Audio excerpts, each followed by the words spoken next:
Yeah, look, thank you, Vincent. 16 years, 4 terms has been a great opportunity for me to serve my community. I've been absolutely humbled to have been elected by my community 4 times to serve them in the Parliament. But after 16 years, which it will be at the time of the next election, it's time for me and my family to move on to other things. It's been an honour to serve the community, and I've really enjoyed the opportunity to do so. First and foremost, as the member for Morialta, I'm proud of what we've achieved together. I'm proud to have delivered a new high school that was sorely needed for a long period of time in Rostrevor. I'm proud that the Marshall Liberal government delivered upgrades for our area, things like Vincent mentioned, the Paradise Interchange upgrade, traffic upgrades including Graves Street, Newton Road, Silks Road, Gorge Road, things that had been called on by the community for an extended period of time, and a large number of improvements to local amenities, including the super playground at Thorndon Park and a range of others. Can I say that as Education Minister, I'm really proud of the record of the Marshall Liberal government and the work that we did there. Particularly proud that we were able to transition Year 7 to high school smoothly through a pandemic and in a way that has set up our high schools and our junior secondary students for success. I'm proud of the way we were able to reform the teaching of literacy for children in early primary years, the introduction of the Year 1 phonics check and literacy coaches working throughout our schools, explicit instruction in classrooms and the science of learning well and truly embedded in the teaching of reading in our schools. When we did that in 2018, we were the first state in Australia to do it. Now everyone's doing it, and even the Federal Labor Party has reversed their position and is encouraging all states to implement it. Victoria is doing it this year. Also in education, I'm really proud of the way we were able to transform the way that school-based apprenticeships are delivered into flexible industry pathways, encouraging young people in their secondary years to get early access to the job market. Thousands of businesses have taken on their first ever apprentice in the last few years as a result of that work and the work that we did in encouraging apprenticeships. And there's more to do, as we outlined a couple of weeks ago. Most of all, I'm really proud to have led the education system through the pandemic.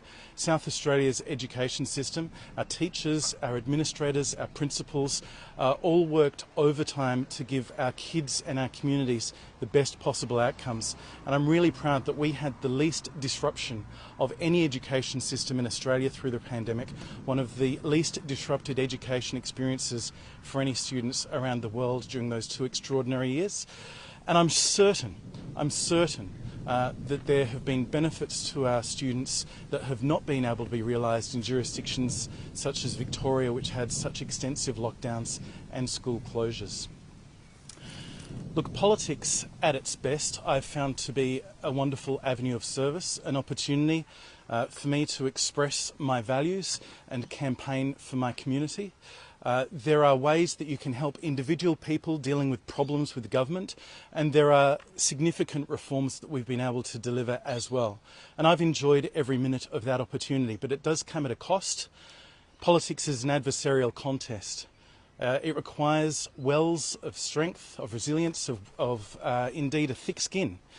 And it's fine that MPs be asked to put up with those sorts of things, but it does take a toll on our families, and that's a toll that I am not any longer interested in asking my family to wear.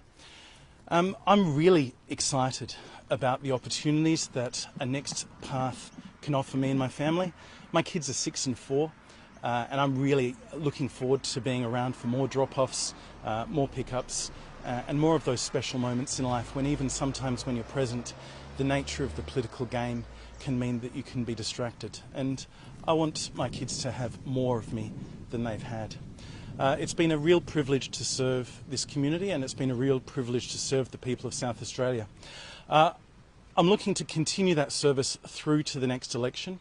I'm looking to continue to support Vincent and the Liberal team through to the next election.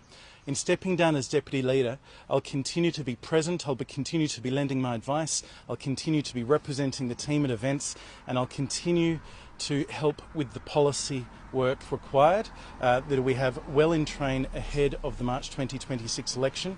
But after March 2026, I'm looking forward to what other opportunities may present. By making this announcement now, it means that the new leadership team will have time to bed down between now and the resumption of Parliament in early February next year. It'll also enable the Liberal Party to select a new candidate for Morialta. A new candidate for Morialta will present renewal, will present an opportunity for a new, strong voice to represent our area, to hold this government to account in the many areas that they're failing the people of South Australia, and it will provide renewal more broadly for the Liberal team. So by having the chance to select a candidate now, that candidate will have ample time to get up and running ahead of the campaign ahead. I'm really grateful to the community for placing their faith in me. I'm really grateful to my local Liberal Party membership who have put their faith in me as their candidate and as their member. I'm very grateful to my staff, both in my electorate office and previously in my ministerial office, for all the work they've done to support me over the years. And most of all, I'm grateful to my family, my broader family, my parents, my in-laws, my kids and my beautiful wife Trudy. So thank you to all of them, and happy to take a couple of questions. John, you released a written statement which speaks to some recent challenges you may have faced. How big a role did that play in now being the time to go? Look, I think when I had the melanoma diagnosis, what that did was prompt an evaluation of my priorities, my family's priorities. I suspect this may or may not have been the landing that I came to without that diagnosis. The diagnosis came in, the melanoma was found in late August, and over the next 6 to 8 weeks, what happens with these things, they go back and they take more skin and flesh and do a biopsy, I guess it's called.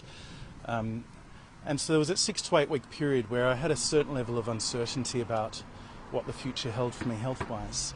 And I recall on the day that I was due to get my test results back, probably would have been late September or early October, I was vividly imagining all of the things that I wanted to have prioritised in my life. And they were all to do with family.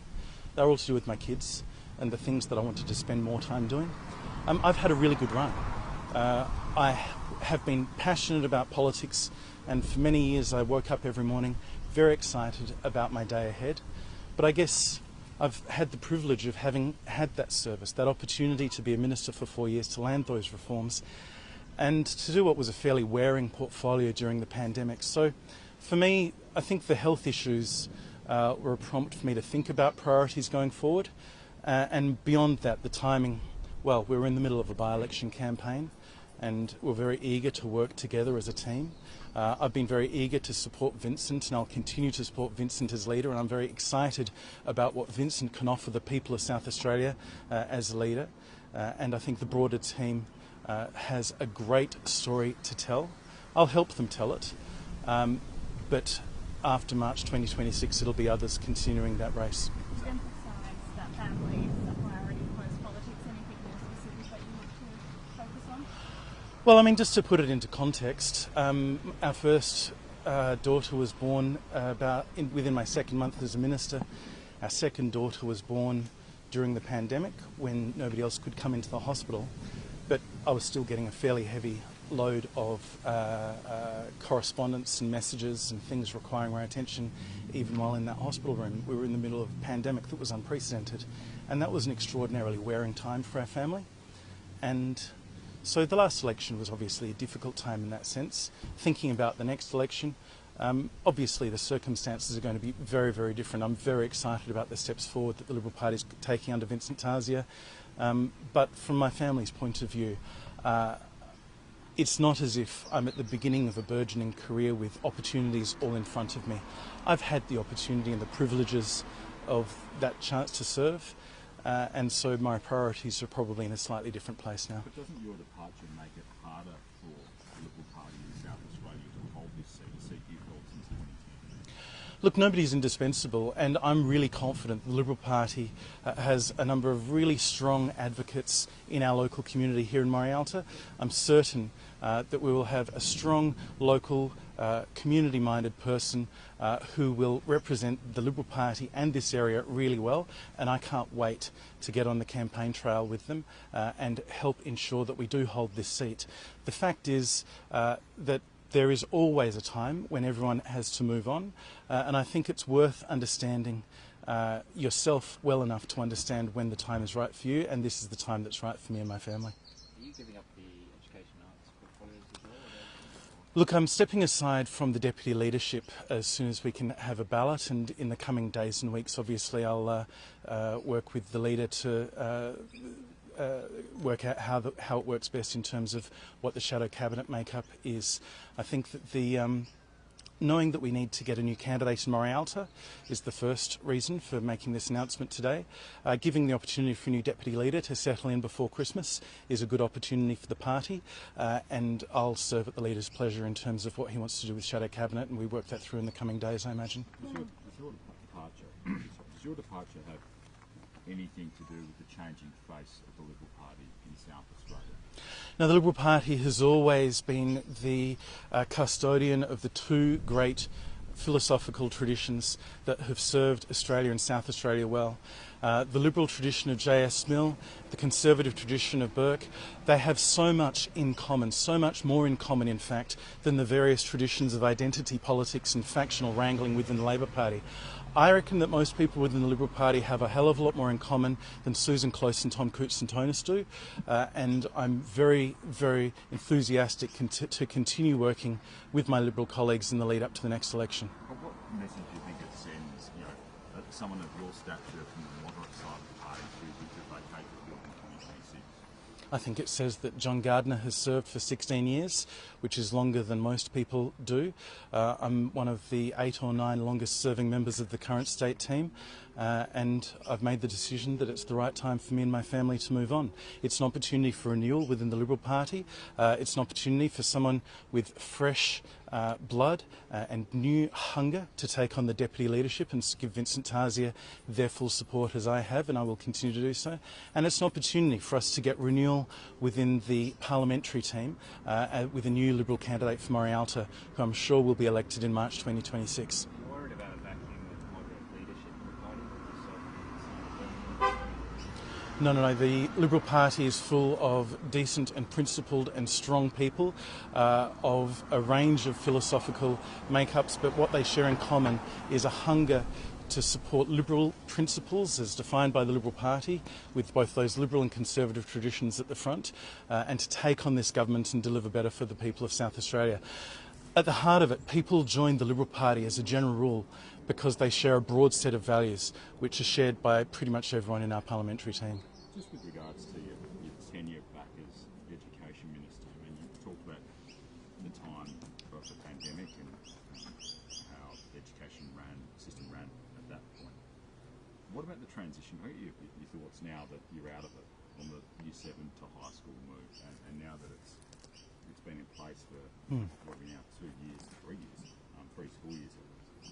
Do you think that is your defining moment as a minister? I'd like to think that I had those 4 key achievements and a range of smaller ones. The stewardship of the system through the pandemic to have the least disrupted education experience for students pretty much in the Western world was something I'm very proud of. Year 7 to high school was a major transformation. The early years literacy reforms that meant South Australia had the fastest improving NAPLAN results between 2018 and 2023 of any state in Australia, and the senior secondary pathways, which got less attention but I think were no less profound. Year 7 to high school was a major system reform though, probably the most significant structural reform to our education department in 100 years.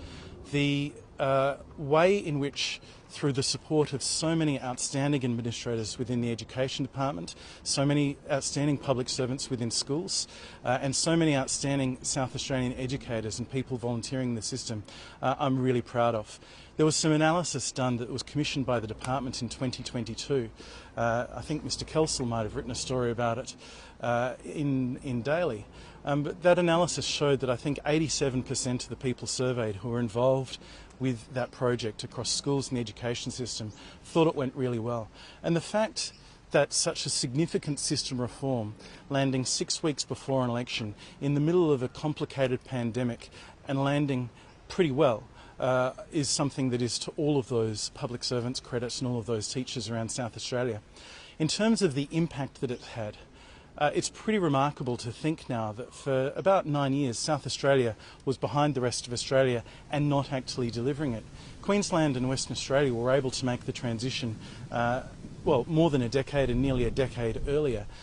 And the fact is, of course, that our young people are a year older than they were when, Rory, your and my generation were at school. Starting school later, our kids were ready for the change, and it's remarkable to think that they ever weren't there. It was a complicated change. It would have been much easier, in fact, if it had been It would have been much easier if it had been done 10 years earlier, when we signed up to the national curriculum that assumed year 7 and 8 were going to be taught in high school, because at that time most of our high schools had spare capacity. They didn't when we were making the change, but the Marshall Liberal government invested $1.5 billion in infrastructure, upgrades to more than 100 schools and 5 new public schools, and we got the job done, and I'm really proud of how that went. You received critiques online from your colleagues, but also from your opposition. Can I just ask you to reflect on Blair Boyer's comments that he saddened to receive? Well, maybe I haven't been doing a strong enough job as a shadow education minister if they're saying nice things about me, but look, I always take the view that it is about, we serve for the community, not for ourselves. And there are going to be times when you have to take a political hard line on things, and there are certainly things on which I feel I've been very firm on holding the government to account. But there are times where you just want to get something fixed, and that involves reaching across the aisle. And I think that for all members of Parliament, there are occasions when that is appropriate, and I think that all members of Parliament pretty much enter this job seeking to do the right thing by their communities. So obviously I'm grateful for those who have had taken the time to offer nice reflections on me, but that doesn't mean that I'm not going to be working every day to hold them to account between now and March 2026, and it doesn't mean that I'm not going to be working every day to support Vincent Tarzia and the Liberal team in the lead up to the next election. I'm just going to lean over here. Leader John is the third former cabinet minister or premier from the Liberal Party to depart or announce their intention to depart the political stage this year.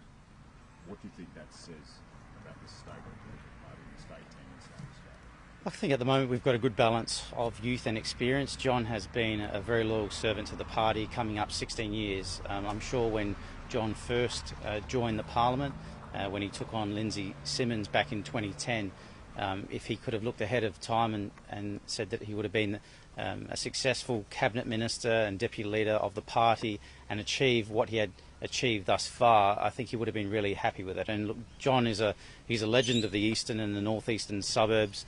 He's a very well valued member of the team, and it's sad to see him go, but at the same time I think sometimes political parties don't always do the transition and don't always do the succession planning all that well. I think it takes an enormous amount of courage for John to pull up stumps at this time.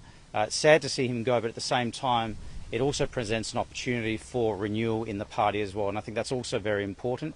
And now we're focused on making sure that we do pre-select the next Liberal candidate for Morialta, and that we run to that line to make sure that it stays in Liberal hands as well. The transition won't be easy here, Leader, because you're going to be running in a seat without John Gardner, without his experience, without his incumbency. How much harder is it going to be to hold Morialta without him around? Well, John is a formidable campaigner. I think he's one of the best marginal seat campaigners in the state team, quite frankly, and I know that having his full weight and support behind the next candidate and the team is going to be hugely important to make sure that we're successful. But you run the risk of potentially losing Morialta without his incumbency.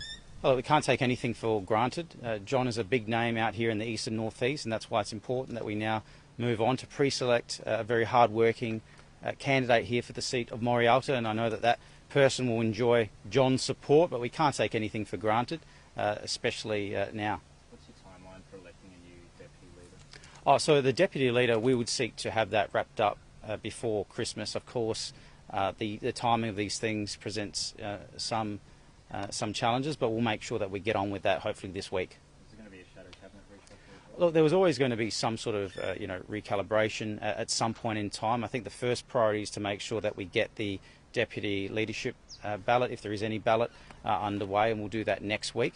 And then obviously we'll take the time to look at all the other changes, if any need to be made as well. In terms of the pre-selection, when are you hoping to get a pre-selection? Yeah, I'd like to. It's a really good question. I'd like to see the pre-selection process for the next candidate for Morialta to be open next week, if that's possible.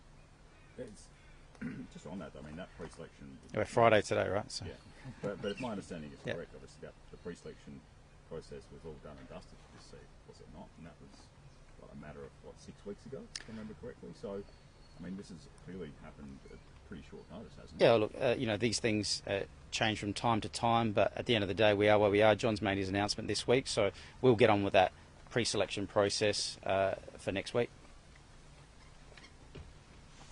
Thank you. Thank you very much. Thank you. Sorry to get you out here Friday afternoon.